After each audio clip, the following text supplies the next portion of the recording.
નમસ્કાર મિત્રો, આજના વિડીયોમાં આપણે દશા માતાની વ્રતની વાર્તા અને વ્રતની વિધિ વિશે વાત કરવાના છીએ. તો વિડીયો અંત સુધી જુઓ અને જો તમે અમારી ચેનલમાં નવા હોય તો ચેનલને સબસ્ક્રાઇબ કરી બેલ આઇકન દબાવી દેજો, જેથી આવનારા બધા જ વિડીયોની અપડેટ મળતી રહે. દશા માતાનું વ્રત અષાઢ વદ અમાસથી શરૂ થાય છે. પ્રાતઃકાળે સ્નાન કરી ધૂપ દીવો કરી શ્રદ્ધાપૂર્વક દશા માતાની કથા સાંભળવી. 10 દિવસ સુધી નકોરડા ઉપવાસ કરવા, માટીની સાંઢળી બનાવવી અને તેનું પૂજન કરવું. 10મા દિવસે સાંઢળીને નદીમાં પધરાવવી. 5મા વર્ષે વ્રતનું ઉજવણું કરવું. યથાશક્તિ સોનું, ચાંદી અને પંચધાતુની વસ્તુ બ્રાહ્મણોને દાનમાં આપવી. વસ્ત્રદાન કરવું, દક્ષિણા આપવી અને ભક્તિભાવપૂર્વક દશા માતાનું વ્રત કરનારની સુખ, શાંતિ અને સમૃદ્ધિ જળવાઈ રહે છે. મિત્રો, હવે આપણે દશા માતાની વાર્તા વિશે વાત કરવાના છીએ, તો વિડીયો અંત સુધી જોજો અને જો તમે અમારી ચેનલમાં નવા હોય તો ચેનલને સબસ્ક્રાઇબ કરી બેલ આઇકન દબાવી દેજો, જેથી આવનારા બધા જ વિડીયોની અપડેટ મળતી રહે. સુવર્ણપુર નગરીમાં અભયસેન નામે ઘણો જ ગર્વિષ્ઠ રાજા રાજ કરતો હતો. નગરની સમૃદ્ધિનો પાર ન હતો. રાજાની ગુણિયલ, સંસ્કારી અને અતિ સુશીલ રૂપવતી રાણીનું નામ અગનસેના હતું. રાણી ઘણી જ નમ્ર અને ધનિષ્ઠ હતી. એ ઘણીવાર રાજાને અહંકાર ન કરવા સમજાવતી, પણ રાજા એકની વાત કદી ન સાંભળતો. એક દિવસ રાજમહેલમાં ઝરૂખે બેઠેલી રાણીએ નદી કિનારે સ્ત્રીઓને વ્રત કરતી જોઈ. તેથી રાણીને કુતૂહલ વ્રત થઈ દાસીને આજ્ઞા આપી કે નદી કિનારે 16 શણગાર સજીને ટોળે વળેલી સ્ત્રીઓ શું કરે છે એ જાણી આવો. દાસી દોડતી દોડતી સ્ત્રીઓ પાસે ગઈ અને પૂછવા લાગી કે તમે બધા શું કરો છો? ત્યારે એક સ્ત્રીએ જવાબ આપતા કહ્યું કે અમે દશા માતાનું વ્રત કરીએ છીએ. આ વ્રતની વિધિ એવી છે કે સૂતરના 10 તાર લઈ 10 ગાંઠ વાળવી, ગાંઠે ગાંઠે કંકુના ચાંદલા કરવા, ત્યારબાદ સ્ત્રીએ વ્રત કરવું, કેવી રીતે કરવું વગેરે જણાવ્યું. ત્યાર પછી દાસીએ મહેલમાં આવીને રાણીને બધી વાત કરી. ધર્મિષ્ઠ સ્વભાવની રાણીએ પણ આ વ્રત કરવાની ઈચ્છા થઈ. મનથી વ્રત કરવાનું નક્કી કર્યું. એણે રાજાને આ વાત જણાવી તો અહંકારી રાજાએ ના પાડી દીધી અને કહ્યું કે આ વ્રત તો ગરીબ ગુરખા માટે જ થાય છે. તારે તો ઘણી સાહેબી છે, ધન દોલત, નોકર ચાકર, બાગ બગીચા, રાજપાટ બધું જ છે, માટે આ વ્રત કરવાનું તું છોડી દે. રાજા અભિમાન ભર્યા વચન સાંભળી રાણીનું દિલ દુખાઈ ગયું. એ જાણતી હતી કે ગમે તેવી સમજાવટ છતાં અભિમાની રાજા એકનો બે થવાનો નથી. રાજાએ અહંકાર, ગર્વ અને અભિમાનમાં કચુંબર થઈને દશા માતાના વ્રતનું અપમાન કર્યું. તેથી દશા માતાના ક્રોધનો પાર ન રહ્યો. માએ રાજાના સપનામાં આવીને એક શબ્દ કહ્યો કે પડું છું. બીજા જ દિવસે પાડોશી રાજા લાવ લશ્કર સાથે ચડી આવ્યો. આવા અણધાર્યા હુમલાથી રાજા અભયસેન ગભરાઈ ગયો. જીવ બચાવવા માટે રાણી અને બંને કુંવરોને લઈ જંગલના રસ્તે ભાગ્યો. રાણી અગનસેના મનમાં સમજે છે કે પોતાના પતિએ કરેલ દશા માતાના વ્રતના અપમાનથી આ દશા આપણી થઈ છે. આગળ ઘોર જંગલમાં રાજા અને રાણી ઉઘાડા પગે ચાલ્યા જાય છે. પગમાં કાંટા કાંકરા ભોકાય છે. દુઃખ અને થાકનો પાર નથી. કુંવરો તરસ્યા થયા છે. એટલામાં એક વાવ આવી. રાજા પાણી લેવા માટે વાવમાં ઉતર્યો. પાછળ બંને કુંવરો ઉતર્યા તો દશા માતાએ અદ્રશ્ય રહીને બંને કુંવરોને ખેંચી લીધા. કુંવરોને અદ્રશ્ય થઈ ગયેલા જોઈ રાણી વિલાપ કરવા લાગી. રાજા પણ મનમાં સમજી ગયો કે નક્કી આ દશા માતાનો કોપ છે.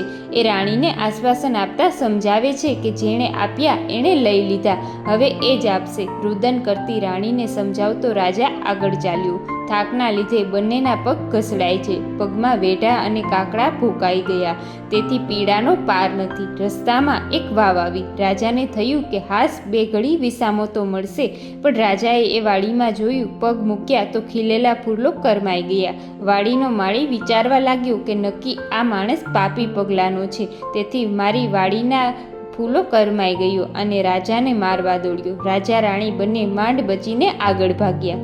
ત્યાર પછી જીવતી હતાશ થઈ ગયેલ ભિખારી જેવી હાલતમાં બંને એક નગરમાં આવ્યા. એ નગર રાજાની બહેનનું હતું. રાજાને આશા હતી કે બહેન જરૂર આશરો આપશે.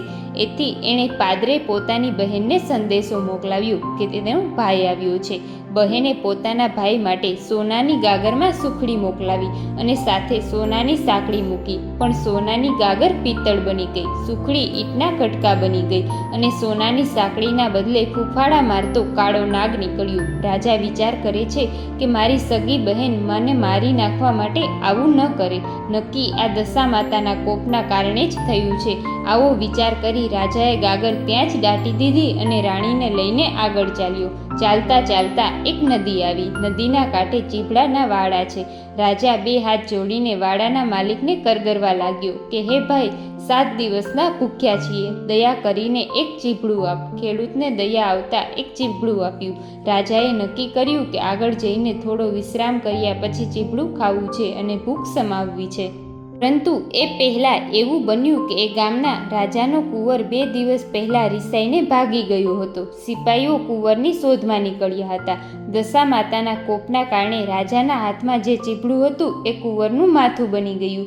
આ માથા પર નજર પડતા જ સિપાઈઓ દોડીને રાજાને પકડી લીધો. દોડાથી બાંધીને લાતો મારતા નગરમાં લઈને આવ્યા. નગરના રાજાને બધી વાત કરી. રાજાએ પોતાના કુંવરની હત્યા કરવા બદલ અભયસેનને કાળ કોથળીમાં હુકમ આપી બંદીખાનામાં નાખી દીધો.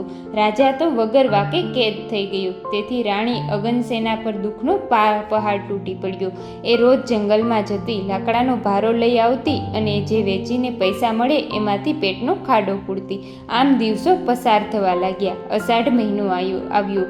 અગનસેના અષાઢ અમાસે એટલે કે દિવાસાના દિવસે દશા માતાનું વ્રત શરૂ કર્યું. દશા માતાના વ્રતના 10 દિવસ નકોડા ઉપવાસ કર્યા અને માતાની ભાવભક્તિપૂર્વક ભક્તિ કરી. અરે રાણી અગનસેનાની અપાર ભક્તિ જોઈને દશા માતાનો કોપ સમાઈ ગયો. માએ રાણીને આશીર્વાદ આપતા કહ્યું કે કાલે તારો પતિ તને પાછો મળશે. અને એ જ રાત્રે દશા માએ નગરના રાજાને સ્વપ્નમાં જઈને આદેશ આપ્યો કે તે નિર્દોષ માણસને કેમ કેદ કર્યો છે? તારો કુંવર તો મોસાળમાં લીલા લહેર કરે છે, સવારે પાછો આવી જશે.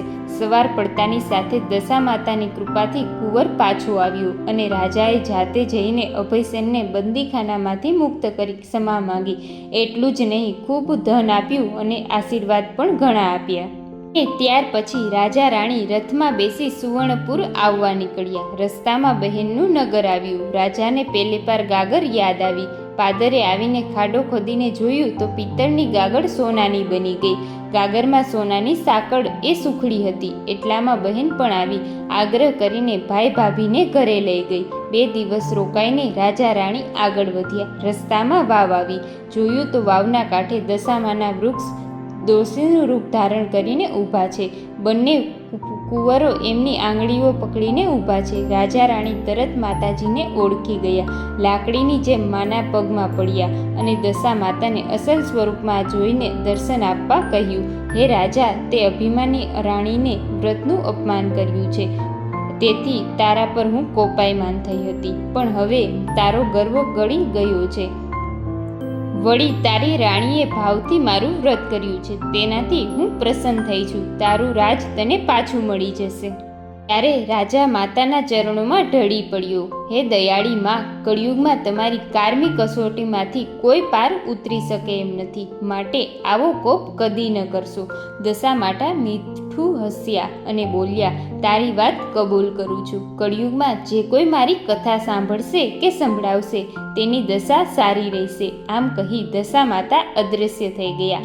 રાજા રાણી બંને કુંવરો સાથે પોતાના રાજ્યમાં પાછા આવ્યા. અભયસેનના સેનાપતિએ પાડોશીને રાજાને હરાવીને રાજ્ય પાછું મેળવ્યું હતું. રાજા રાણી આનંદપૂર્વક દિવસો પસાર કરવા લાગ્યા. હે દશા માતા, જેવા રાજા રાણીને ફળ્યા તેવું વ્રત કરનાર સર્વને ફળજો.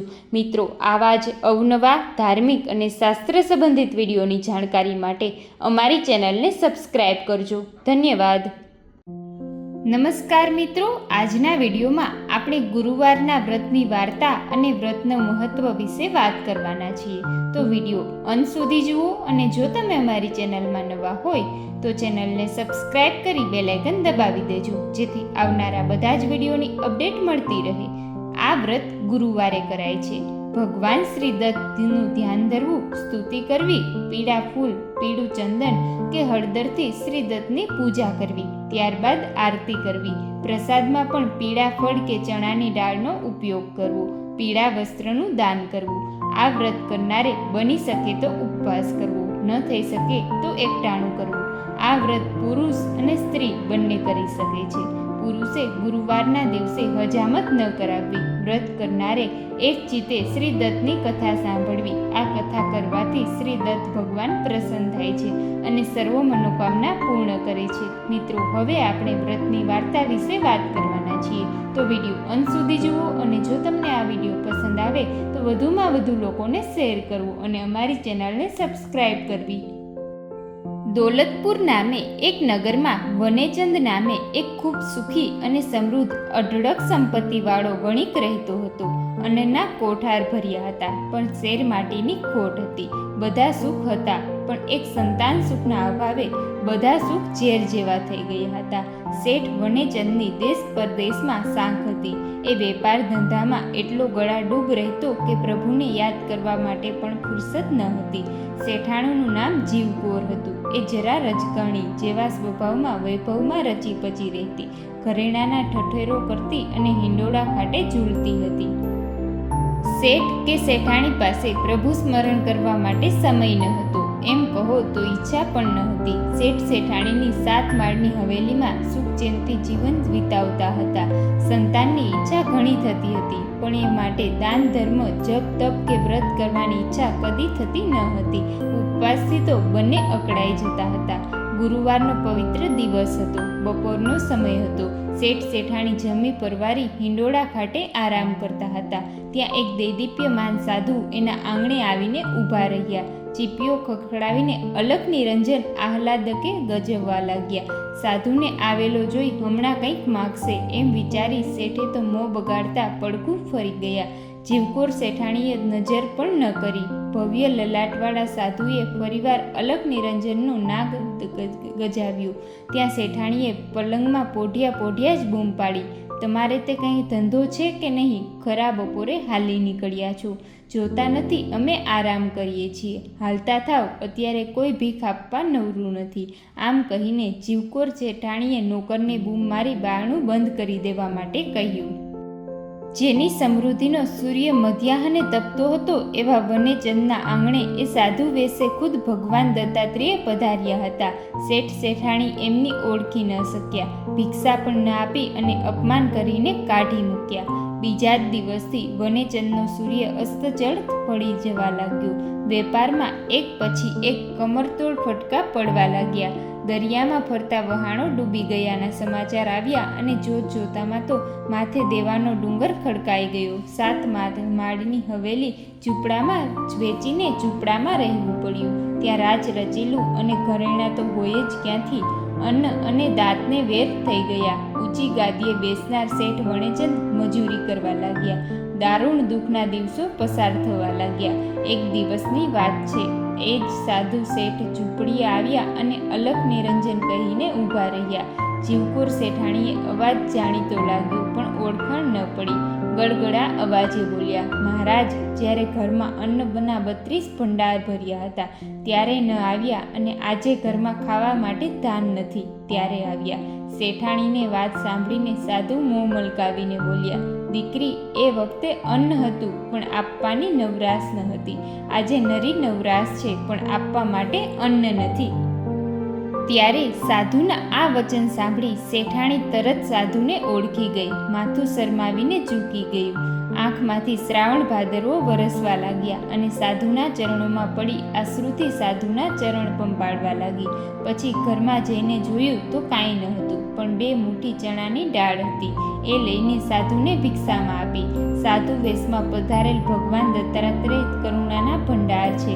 શેઠાણી પર દયા આવી ગઈ. માથા પર હાથ મૂકી આશીર્વાદ આપતા કહ્યું, દીકરી, આજથી ગુરુવારનું વ્રત કરજે, ઉપવાસ કરજે, તારી મનોકામના પૂર્ણ થશે અને તારા પતિની જાહો જલાલી પાછી આવશે. તારા ઘેર પારણું બંધાશે અને હવે આવી ભૂલ કદી ન કરતી. આંગણે આવેલાને રાજી કરજે, તો જ પ્રભુ રાજી રહેશે. શેઠાણીને આશીર્વાદ આપી ભગવાન દત્તાત્રેય વિદાય થયા. શેઠાણીએ આ વાત શેઠને કહી. ઠોકર વાગવાથી શેઠની આંખો ખુલ્લી ગઈ હતી. હવે એમણે પણ ધર્મમાં શ્રદ્ધા બેઠી હતી. બંને જાણે ગુરુવારનું વ્રત શરૂ કર્યું. ભગવાન દત્તાત્રેયની પૂજા કરી ઉપવાસ કર્યો. આ રીતે 3 ગુરુવાર કર્યા. ત્યાં તો સમાચાર મળ્યા કે જે 12 વહાણ મધદરિયે ડૂબી ગયાના સમાચાર આવ્યા હતા એ કાંઠે આવ્યા છે. શેઠ આનંદમાં આવી ગયા. ફરી વેપાર શરૂ કર્યો. પોતાની વેચી દીધેલ હવેલી ફરીદી ખરીદી અને સાહેબી ભોગવવા લાગ્યા. શેઠાણીને સારા દિવસ રહ્યા. 9 માસે ફૂલ જેવા દીકરાને જન્મ થયો. શેઠ શેઠાણીના આનંદનો પાર ન રહ્યો. ધામધૂમથી વ્રતની ઉજવણી કરી. સાધુ સંતોને જમાડ્યા અને ગુરુઓને દાન દીધા. પીળો વસ્ત્રોના દાન કર્યા. પીળા ફૂલોના દાન અને પીળા રંગનું ભોજન કરાવ્યું. આમ શેઠ શેઠાણી ફરીથી સાહેબી ભોગવવા લાગ્યા. પ્રભુ દત્તાત્રેયના મહિમાને કોઈ જાણી શકતું નથી. પ્રભુનો મહિમા ગાતા ગાતા બંને સુખમય જીવન ગુજારવા લાગ્યા. નગરમાં ભગવાન દત્તાત્રેયનું મંદિર બંધાવ્યું. હે દયાના સાગર પ્રભુ શ્રીદત્ત જેવા શ્રેષ્ઠ શેઠાણીને ફળ્યા એવા વ્રત કરનાર સર્વોને ફળજો અને સર્વની મનોકામનાને પૂર્ણ કરજો. મિત્રો, આવા જ અવનવા ધાર્મિક અને શાસ્ત્ર સંબંધિત વિડીયોની જાણકારી માટે અમારી ચેનલને સબસ્ક્રાઈબ કરો. ધન્યવાદ.